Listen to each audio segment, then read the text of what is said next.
दोस्तों, आज हम आपके लिए एक कहानी लेकर आए हैं जिसका नाम है मौत का चौराहा। मौत का चौराहा।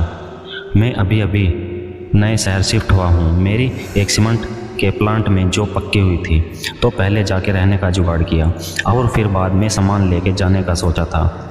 मेरा नाम कार्तिक है। मैं एक पावर प्लांट में जॉब करता था। वहाँ मैं लैब में जॉब करता था। यहाँ सीमेंट प्लांट में भी मैं लैब में ही जॉब करता हूँ। भिवापुर नाम का बड़ा सा शहर है ये। मेरे गांव से पास होने के कारण यहाँ काफ़ी पहचान के लोग भी थे, तो मुझे रहने का जुगाड़ करने में ज़्यादा मशक्क़त नहीं करनी पड़ी। मेरा किराए के रूम और प्लांट के बीच में कुछ 20 मील का फासला था। जहाँ प्लांट था वहाँ रहने का कुछ इंतज़ाम नहीं था, तो सबने कहा कि यहीं भिवापुर में ही रह जाओ। सबकी मन कर मैंने यहीं रूम ले ली। मैं जहाँ रहता था वो घर का मालिक एक ऑटो का मालिक था। उसका नाम था हरी काका। सब लोग उनको इसी नाम से बुलाते थे। उम्र में बड़े होकर भी वो हमेशा दोस्ताना अंदाज में ही मुझसे बातें किया करते थे। मुझसे उनका लगाव बेटे जैसा था। रोज़ मुझे खाना खाया क्या ये ज़रूर पूछते और बातें चालू करते। वो हमेशा देर रात तक ऑटो चलाते थे और सुबह भी जल्दी उठकर काम पे चले जाते थे। उनका घर इसी एक ऑटो की कमाई पे चलता था। मुझे पकड़ के एक और किराएदार थे। जैसे तैसे उनका गुजारा इन सब पैसों से हो जाता था, इसलिए वो देर रात तक ऑटो चलाकर कुछ ज़्यादा के पैसे कमाना चाहते थे। लेकिन उनको क्या पता था, उनका ये काम एक दिन उनकी जान पे बन आएगा। मुझे हरी काका के यहाँ रहने आए कुछ 6 महीने हो गए थे। मेरे प्लांट का काम भी ठीक चल रहा था। मैं जहाँ रहता था उसके पास से हाईवे जाती थी। सबका कहना था कि उस चौराहे पर बहुत बार एक्सीडेंट से लोगों की जानें गई है। रात को मैं भी आता था प्लांट से। मुझे भी हरी काका ने आगाह किया था। मैंने उनसे यही पूछ लिया, हरी काका वहाँ क्या है, ऐसा कुछ भूतों की बात है क्या?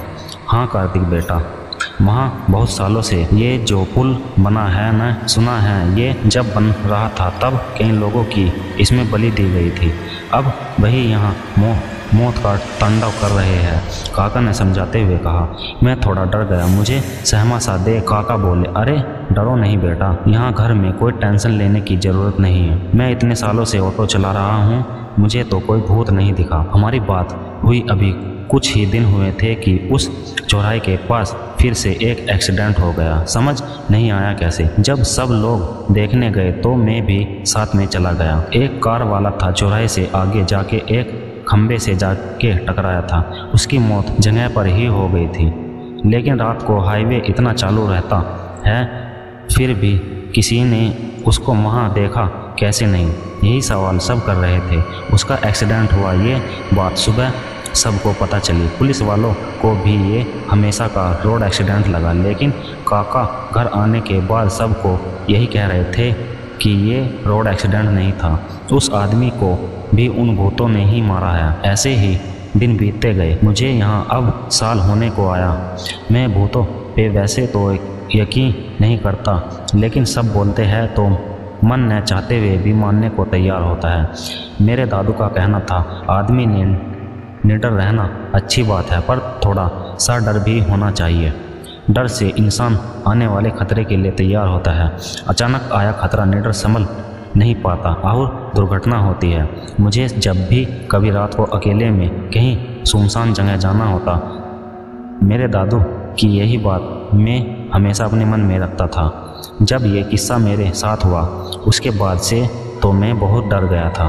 वो बारिश की अंधेरी रात, अमावस्या थी कि पता नहीं, लेकिन बाहर बहुत अंधेरा था। घने बादलों की वजह से रात और भी काली लग रही थी। मैं कुछ रात के 12:30 को उस चौराहे पे उतरा।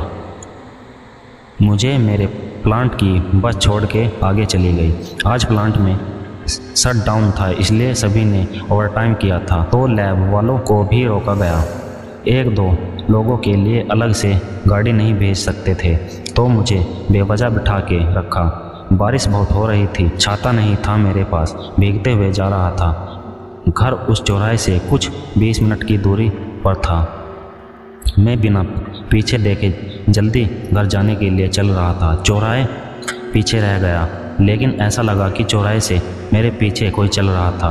पीछे मुड़ने की मेरी इच्छा थी पर मुड़ ही नहीं पाया, बस चल रहा था मैं। ऐसा लग रहा था कि अभी घर आ जाएगा, लेकिन मैं पहुंच नहीं पा रहा था। घर सामने दिख रहा था, लेकिन क्या हो गया था मुझे?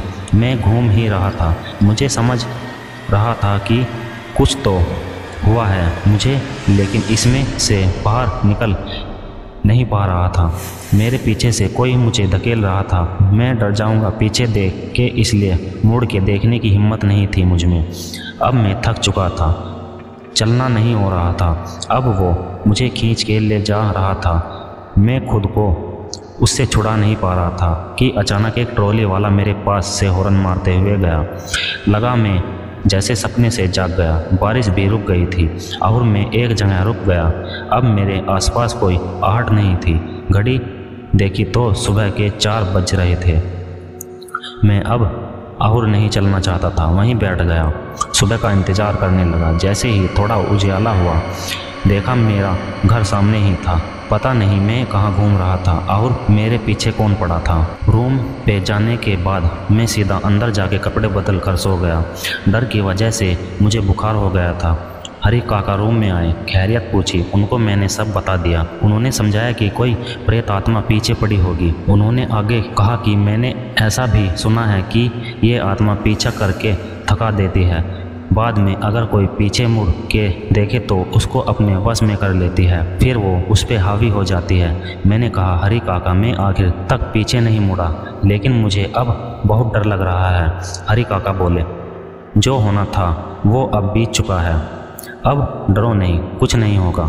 शाम को मेरी तबीयत ज़्यादा ख़राब हुई तो मैं अपने घर चला गया दोस्तों के साथ। वहीं मेरा इलाज चलता रहा।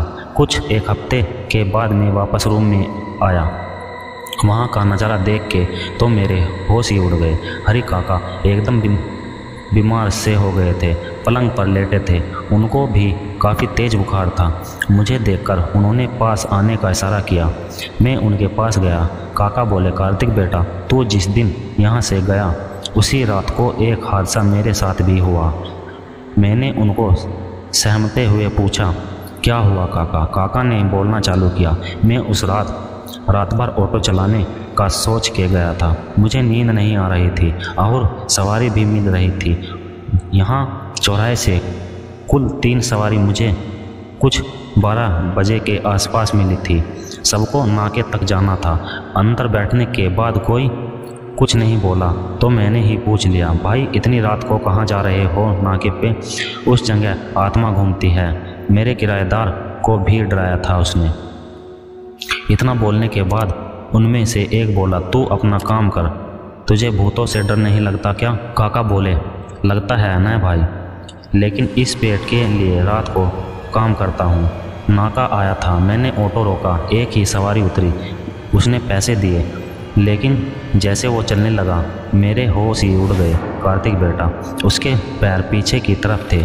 मैं पसीने से तर हो गया था, दिल जोर से धड़क रहा था, लेकिन ऑटो में 2 लोग और थे, इसलिए मैं खुद को संभाल पाया। मैंने बाकी 2 सवारियों से कहा, देखो भाई, उसका पैर देखो, दोनों उल्टे हैं। वो क्या था तुम्हारे साथ बैठा था? कोई भूत था क्या? इतने में दोनों सवारी जोर से हंसने लगे। दोनों की आंखें खून की तरह लाल हो गई थी। उनमें से एक ने कहा, हमारे कौन से सीधे हैं, देख उनके भी पैर उल्टे थे। बस इतना ही याद है मुझे, आगे क्या हुआ पता नहीं। घर वाले कहते हैं कि मैं वहाँ बेहोश था ऑटो में। लोगों ने मुझे घर पहुँचाया। मैं सुन सा रह गया। ये सब हमारे साथ ऐसे कैसे हुआ समझ नहीं पाया। मैं रूम में गया और प्लांट जाने की तैयारी करने लगा। आज भी मुझे रात होने वाली थी। डर तो था, लेकिन काम था तो करना ही था। मैं काका को मिलके चला गया। उस दिन के बाद से काका कभी ठीक नहीं हुए। बुखार कम ही नहीं हुआ उनका।